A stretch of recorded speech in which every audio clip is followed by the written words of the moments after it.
買澳洲樓啊，其實要比你想象中複雜好多嘅。先唔好講話揾啲咩筍盤啦。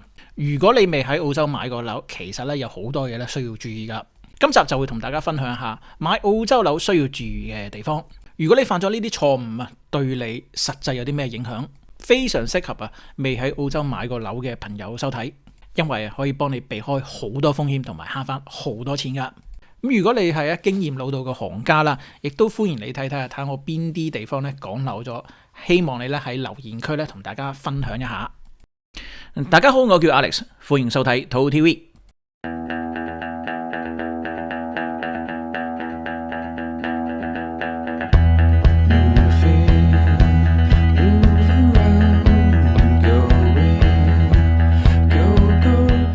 如果你覺得我啲影片有用嘅話，希望你訂閱、點讚同埋幫我 share 出去，同埋記得撳埋個鐘仔一有新嘅影片咧會馬上通知你噶。如果你收唔到通知嘅話咧，可能要重新訂閱啦。第一個經常犯嘅錯誤咧就係信錯 agent 啦，誤入歧途。唔係話澳洲嘅騙子咧特別多啊，只不過咧澳洲嘅 agent 咧係有分 seller agent 同埋 buyer agent。你買樓接觸到嘅咧全部都係 seller agent。有別於香港啊，香港 agent 咧係兩邊收佣噶，佢哋會收業主嘅佣咧，亦都會收買家嘅佣噶。咁但係咧喺澳洲咧 agent 嘅功能咧係分開噶。seller agent 咧佢只係會收業主嘅佣，但係同時間佢只係會 focus 喺業主嘅利益。買家對佢嚟講咧，唔好意思，你唔係佢嘅客，因為澳洲個人工貴啊，咁大部分絕大部分90%以上嘅放盤咧都係獨家噶，咁因此咧業主咧先係 seller agent 嘅客戶。咁我陣間會講下 buyer agent 嘅角色同埋功能噶。好多人犯嘅錯誤就係佢好多嘢咧係會 rely on seller agent， 自己咧就唔去做功課。咁部分買家咧傻到咧就係揾啲 seller agent 咧同佢講，喂，如果有啲咩筍盤好盤嘅話咧，麻煩你推介俾我啊！呢種情況咧喺澳洲咧係唔會發生嘅，因為 seller agent 咧只係會負責佢自己賣緊嘅盤。咁因此就算佢手頭上啲盤有漏水有問題佢都會推介俾你嘅，佢點會話唔好啊？咁所以咧你就係揾 seller agent 咧介紹啲筍盤俾你，你呢一世咧都會唔會買到啲筍盤噶？咁錯信呢啲 seller agent 會有啲咩影響呢？真人真事同大家分享。話說有一個180C 嘅投資移民，咁佢就初嚟報道，慢中中走去睇啲所謂嘅新樓。咁佢好相信自己嘅判斷力，因為佢心諗我喺香港做咁大盤生意，我有啲咩風浪未見過啊？咁佢睇樓期間就問agent 一啲問題啊。喂，呢個係咪 double brick 嚟㗎？雙磚嚟㗎？喂，嗰啲窗咧係咪雙層玻璃嚟㗎？咁個 seller agent 就同佢講，應該係嘅。咁聽完之後咧，呢位仁兄咧，佢就對間屋咧就好有興趣啦。喺拍賣當日咧，佢就以高價咧購入呢間房屋噶。但係買咗之後佢啲朋友睇咗間屋發現喂，呢間屋唔係雙磚嚟噶，喂，嗰啲所謂嘅雙層玻璃全部都係單層嘅啫噃。而且發現呢間屋啲用料咧麻麻地嘅啫，咁好多嘢咧都係偷工減料噶。咁呢位仁兄當然好憤怒啦，覺得自己被呃啦，佢就嘗試咧想取消呢份買賣但係邊有咁易啊？因為呢間屋咧係以拍賣嘅形式 option 咧出售噶，喺買賣合同以及拍賣當日咧已經講到明噶啦。你今日購買嘅咧就係你眼前睇到嘅嘢，咁所有咧地契有關物業嘅資訊咧已經喺晒份咧 contract sales 同埋個 section 32入邊噶啦。咁而且咧你係有睇過呢間屋噶 ，agent 咧亦都有記錄咧登記咗噶。咁至於咧，喂，你話因為俾個 agent 誤導咧先高價投得呢間屋喂，佢口講嘅啫，你冇證冇據嘅，同埋佢嘅語氣講得好清楚啦，係應該嘅。咁因此如果你自己唔識嘢嘅話咧，你就會慢中中咧就買到一啲比市價高嘅物業啦。咁所以咧好多澳洲人咧，特別係新手咧，佢哋買樓嘅之前咧會揾 buy agent 幫手，或者至少咧都會做一個 building inspection。喺二手市場咧，咁包括你喺 Domain 啦或者 realestate.com 睇到嘅二手盤咧，絕大部分咧超過90%都唔係筍盤嚟㗎。咁一般嚟講，根據我嘅經驗咧，筍盤咧係唔會超過5% 嘅。咁有啲區甚或乎係唔會超過3% 嘅。咁點解會出現呢個情況呢？就因為以下幾個原因。咁首先咧喺澳洲咧，物業咧係有分投資盤同埋自住盤噶。咁我本身咧都有做 buyer agent 嘅，咁第一步咧我就會幫啲客戶咧就分開篩走呢啲投資盤。咁對於大部分人嚟講咧，佢睇到嘅咧就係網上面一啲影得好靚、化妝過嘅相同埋嗰間屋。佢並唔會去考究咧嗰間屋到底係投資盤同埋自住盤，咁有啲咩分別呢？咁投資盤啊，因為佢要控制個成本啊，咁因此咧佢好多位啊，包括用料咧都係會比較 budget 啲噶。但係自住盤啊，因為咧個用家咧係自住嘅，咁特別係你購買啲獨立屋嘅二手嘅 house，佢哋好多時會花好多心機同埋抌好多成本落去，咁因此無論佢個地基啦、用料啦，或者係各方面嘅 floor plan 都會比投資盤好噶。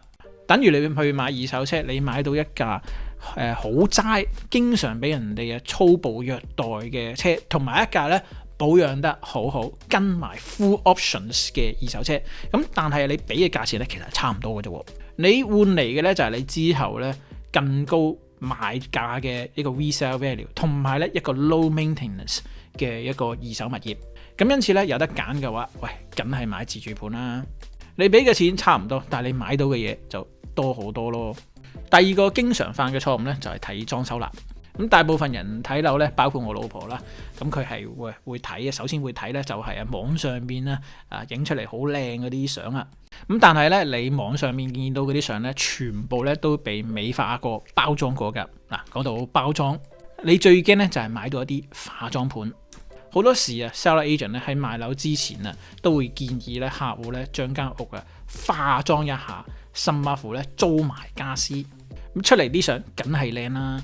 佢咁樣做嘅目的就係第一可以令到間屋更加好睇啦，但係其實佢呢啲化妝嘅裝修其實係用啲料係好 cheap 噶。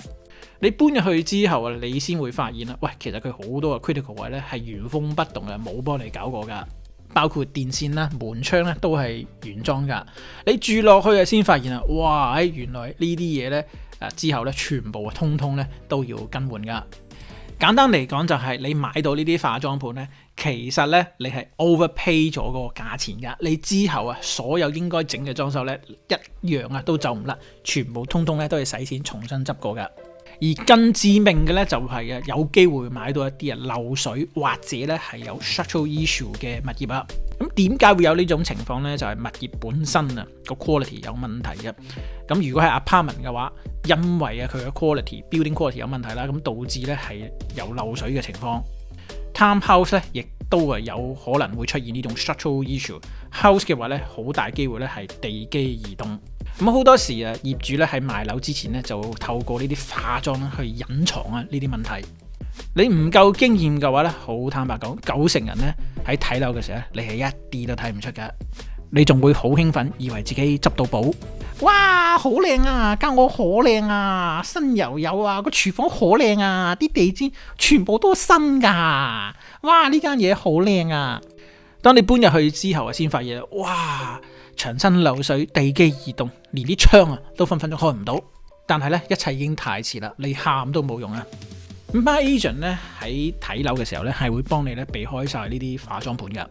咁除此之外亦都會幫你睇間屋嘅，由內到外睇下有冇漏水嘅跡象，或者有冇任何地基移動嘅跡象。甚至乎係會幫你 check 埋起呢個物業係邊個 builder，都係一啲好專業、好 technical 嘅嘢嚟噶。咁就未去到會 check 嗰個 engineering plan 啦。咁但係使用嘅 methodology 基本上係可以幫你避開晒好多風險噶。咁第三樣嘢就係幫你睇塊地皮啦，包括佢嘅土地使用權。咁好多新手就誤以為塊地越大就越好噶，其實冇咁簡單噶。我哋喺評估塊地皮嘅時候會考慮以下幾樣嘢。第一，包括個 location 啦；第二就係地皮嘅面積；第三就係地皮嘅形狀；第四就係佢嘅使用權。咁當然仲有第五、第六、第七，好多嘢係需要考慮噶。由於時間關係我就唔喺呢度講咁多啦。咁因此喺個過程入邊會有好多物業係因為個地皮唔 qualify 所以係會被踢走噶。咁過咗呢幾關之後另一個考慮點當然係價錢啦。咁 buy agent 咧係會幫個客戶咧睇下呢間屋值唔值得買，呢個價咧係咪 overprice， 甚或乎會 identify 一啲咧below market price 嘅筍盤，咁亦都會幫個客咧去試探一下，摸下個底價。嗱，講到價錢啦，嗱，澳洲咧好多物業咧都係以呢個 option 咧拍賣形式咧就出售噶。咁 seller agent 咧喺賣廣告嘅時候咧係會用一個叫做 guide price。呢個 guide price 係點嚟嘅咧？其實佢係 base on 過去咧嗰個成交嘅 transactions。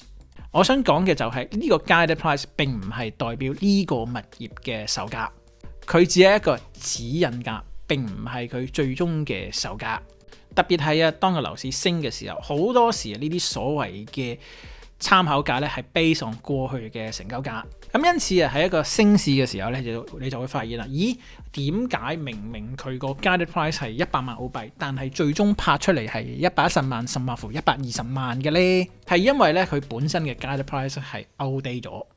咁呢部分咧 buy agent 咧亦都會幫個客戶咧 before 佢 option 之前咧去做一個評估價。咁除此之外咧 buy agent 咧亦都會幫個客咧去講價，以及咧去傾一啲對個客戶咧有利嘅一啲條件、一啲 terms 同埋 conditions。我知道咧好多香港朋友咧佢哋習慣咗咧樣嘢咧都親力親為㗎。咁我而家咧有一個實例啦，咁我就會從呢個客戶咧佢自己去揾，或者咧去透過 buy agent 揾有啲咩分別，或者咁講咧 buy agent 喺呢個過程中咧可以有啲咩位咧可以 benefit 到佢。咁首先咧佢嘅 budget 咧定喺80至100萬，咁主要咧係 target 咧想揾翻咧墨爾本嘅東南區，咁包括咧 Burwood、Morven、Auckland、Carnegie、Doncaster， 哇！呢啲全部都係好距離嘅噃。咁佢想咧買 townhouse， 真係唔得嘅咧就買 apartment。咁 apartment 嘅話咧最好係低密度，係冇任何 facility 同埋咧低管理費嘅。咁當然啦，最好咧佢 prefer 可以買到 townhouse 啦。嗱，好啦，咁個要求咧就 set 咗出嚟啦。咁點樣去 achieve 到揾到佢理想中嘅物業咧？咁首先咧冇人咧會主動咧係花好多時間篩選完之後咧推介一啲筍盤俾你噶。Seller agent 咧佢只係會推介一啲咧佢自己買緊嘅盤俾你，明知有漏水咧佢都會介紹俾你噶。咁所以咧要實踐呢樣嘢咧，最好嘅方法咧就係自己去炒啦，自己去睇啦。嗱，咁佢就定咗唔多啦，5個區。咁平均每個區每個月我當你睇50個盤咯，255，即係話咧你每個月咧需要自己去睇咧250個盤。先唔好講你自己識唔識睇啦。嗱，一個月250個盤，咁我相信咧你自己咧都需要花唔少嘅時間咧去睇樓啦。咁 full buy agent 咧，你首先會慳咗好多時間同埋油費。咁當然啦，佢唔會個個盤都幫你睇嘅，但係咧，因為佢哋經驗豐富啊，咁所以咧，佢哋本身有一套自己嘅 methodology 咧，係可以幫你咧好有效率地咧去到做呢個樓盤嘅篩選。咁所以咧，第一步咧，你慳咗時間。嗱，一個月250個盤，我對你睇翻2-3個月嚟算快啦，即係講緊啊。好似呢個客為例啦，你起碼要睇翻5至700個盤。咁另一個要求呢，就係要買到有 quality 嘅物業。嗱，咁我相信呢，佢 quality 啊包括建築 quality 啦，同埋最好係自住盤啦。咁個物業本身有冇漏水呢？有冇地基移動呢？佢使用啲乜嘢建築材料呢？個裝修係咪化妝盤呢？佢搬入去之後，有啲乜嘢潛在嘅嘢需要整呢？或者本身間屋佢會唔會有啲咩潛在嘅風險呢？另一個佢提到嘅咧就係要低管理費。咁你點知嗰個 apartment 嘅管理費係屬於高定係低呢？即係我講緊未來會唔會有一啲 hidden 嘅費用呢？嗱，睇到呢度嘅觀眾，我相信你會發現啦，哇，其實買澳洲樓係好多工作㗎，好多嘢需要 check 㗎。因為咧好多香港朋友佢對澳洲樓咧有個誤解就係佢 assume 咧所有澳洲樓佢個 quality 咧都係好好，都係一樣嘅。但係實際上咧並唔係咁樣嘅。我可以咁講啦，大概有一半澳洲物業咧，其實佢個 quality 咧係冇你想象中咧咁好噶。而第二個誤區就係佢以為超我唔識。